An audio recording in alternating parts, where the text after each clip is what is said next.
국내 코로나19 신규 환자 수가 연이어 500명대를 넘어섰습니다. 3차 대유행이 본격화된 것이라는 분석이 나오는 가운데 방역당국은 오는 일요일 수도권과 전국의 거리두기 단계 격상 여부를 결정하겠다고 밝혔습니다. 코로나19 브리핑 고려대학교 역학대학 김정기 교수와 자세한 내용 알아보겠습니다. 교수님 어서 오십시오. 어서 오세요. 네.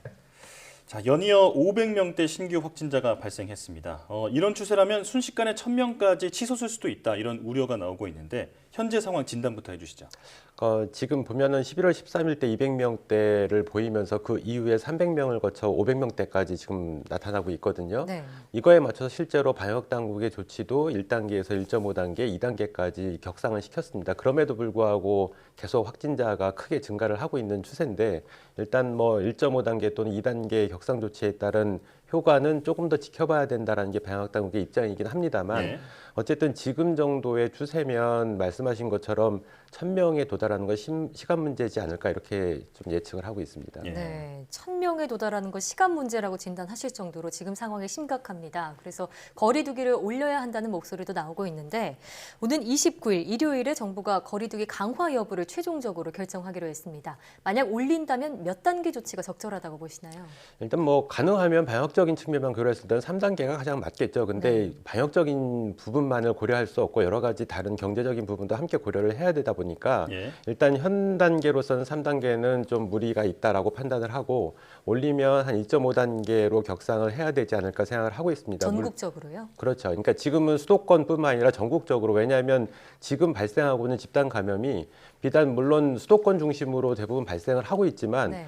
전국 17개 시도에서 다 발생을 하고 있거든요. 네. 최근에 그러니까 전라도 지역에서는 두 자리대를 보이는 그런 지자체 집단 감염도 발생을 하고 있기 때문에 네. 이 부분은 단순하게 수도권만 적용해서는 크게 실효성이 없을 수도 있다. 그래서 전국적으로 한시적으로나마 2.5단계를 실행해야 되지 않을까 생각을 하고요. 네. 일단은 일주일 앞으로 다가온 수능도 있습니다. 그래서 네. 최소한 2.5단계로 격상을 한 다음에 수능 후 일주일까지는 그 상태를 좀 유지를 해야지만 지금 어떤 상승세를 조금은 완화시킬 수 있지 않을까 이렇게 조심스럽게 예측을 하고 있습니다. 예. 네, 이 수도권만 신경 쓸 게 아니라 전국적으로 전체적으로 방역을 강화해야 한다 이렇게 말씀해 주셨습니다. 일일 확진자 수로 봤을 때 보름 만에 5배 이상 급증했습니다.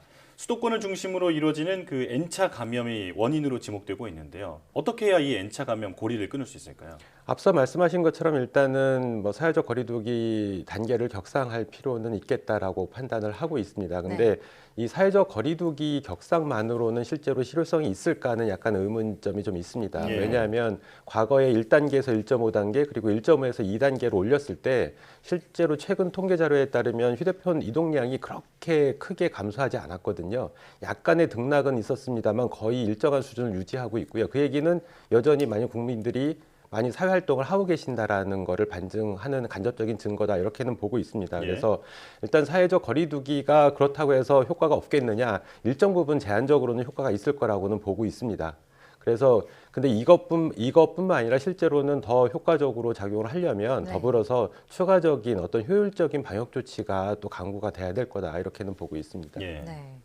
자, 한편 2030 젊은 층의 확진자 수도 현재 문제입니다. 계속 증가세를 보이면서 젊은 층 중에서도 인공호흡이 필요할 정도로 위중한 환자들이 많이 나오고 있는데요. 좀 더 경각심을 가질 필요가 있겠죠.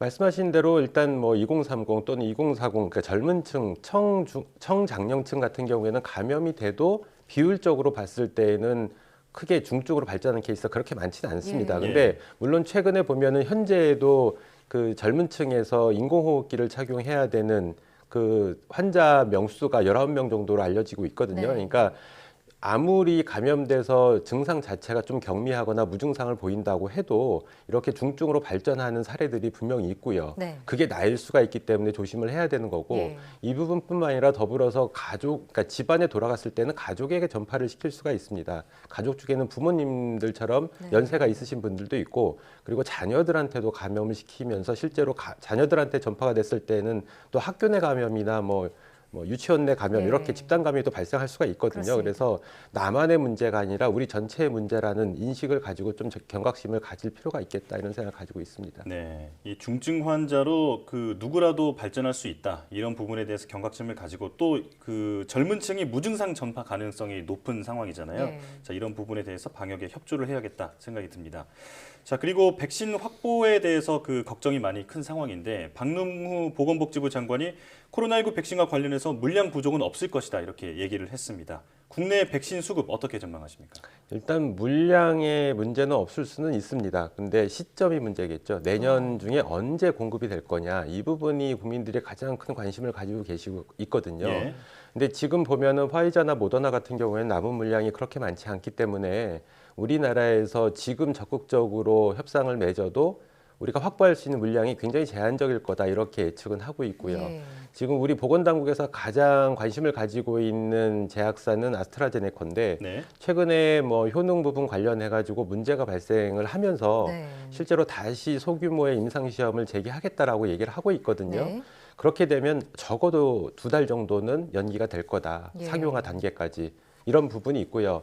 이 부분은 실제로 미국 FDA 승인 받기 위한 절차고 네. 이와는 별개로 유럽 쪽에서는 승인을 할 수도 있습니다. 예. 근데 실제로 유럽이 유럽에서 승인을 한다라고 그러면 우리나라에서 글쎄 우리 보건당국 그러니까 식약처도 이 부분을 굉장히 주의 깊게 볼 텐데 우리나라도 승인을 하지 않을까 이렇게 조심스럽게 예측을 하고 있거든요. 예. 그렇게 됐을 경우에는 시점상에서 원래 당초 계획보다 크게 달라질 건 없습니다만 어쨌든 여러 가지 변수들이 존재를 하면서 다소 우리가 예측했던 기간보다는 조금 늦춰질 가능성이 좀 있지 않겠느냐 이런 생각을 가지고 있습니다. 네, 국내 도입이 가장 유력한 백신은 아스트라제네카의 백신인데 말씀하신 것처럼 백신 효능을 두고 좀 문제 제기가 나오고 있습니다. 어떤 점들이 문제로 제기되고 있나요? 지금 뭐 문제가 되고 있는 게 아스트라제네카도 그렇고 화이자 모더나도 그렇고 2회 접종을 하는데 아스트라제네카 같은 경우에 이번 임상 3상 시험에서 이제 2회 접종을 할 때 1차 접종 때는 그러니까 정량 대비 저용량 그리고 2차 때는 둘 다 정량을 사용을 했거든요. 네. 근데 원래 일반적으로는 고용량을 썼을 때가 더 효과가 좋은 게 원래 상식적인 얘기인데 예. 지금 보면은 저용량에서 더 효과가 좋은 걸로 나타나고 예. 있습니다. 그래서 예. 이 부분 가지고 굉장히 논란이 되고 있는데 저는 이 부분은 당연한 결과라고 생각을 하고요. 왜냐하면 아스트라제네카 백신 자체의 플랫폼이 아데노바이러스를 기반으로 한 전달체 백신입니다. 예. 그러다 보니까 우리가 투여를 했을 때 우리가 원하는 부위에 그러니까 코로나19에 대한 항체도 만들어지지만 전달체에 대한 항체도 같이 만들어지거든요. 예. 그런데 1차 접종 때의 전달체의 용량이 높게 되면 실제로 항체가 다수가 만들어지게 되면서 2차 접종 때 공격을 하게 됩니다. 예. 그러면 실제로 DNA 백신 형태이기 때문에 단백질로 갈 때까지 시간이 걸리는데 그 사이에 이 부분을 없애버리거든요. 그러니까 네. 효능이 없어질 수밖에 없습니다. 그러니까 예. 낮아질 수밖에 없기 때문에 어떻게 보면 지금은 당연한 결과라고 생각을 하고 예. 이 부분이 더 큰 문제는 향후에 변이가 일어나서 그러니까 3차 접종을 하게 된다라고 네. 하면 3차 접종 때에는 오히려 효능이 더 떨어질 수도 있다. 어. 이렇게는 보고 있거든요. 그러니까 이 부분은 아스트라제네카도 잘 인지를 하고 있는 걸로 네. 생각이 되고 그렇기 때문에 세팅 자체를 이렇게 나눠서 했던 거였거든요. 예. 그러니까 실수로 저용량을 투여한 게 아니고 원래는 그런 상식적인 그러니까 과학적으로 알려진 지식을 기반으로 이렇게 세팅을 했다. 이렇게 보고 있습니다.